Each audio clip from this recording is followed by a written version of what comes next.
বাড়ি, এ আমাদের রাস্তা, হাঁটা চলার আছে সুব্যবস্থা। এই বিকেল বেলা আমি একলা যাচ্ছি হেঁটে বাজারেতে বটে,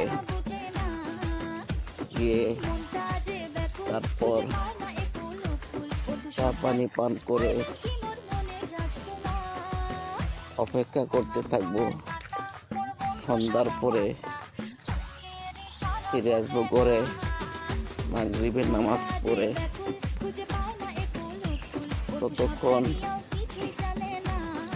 ঘোরাফেরা করব,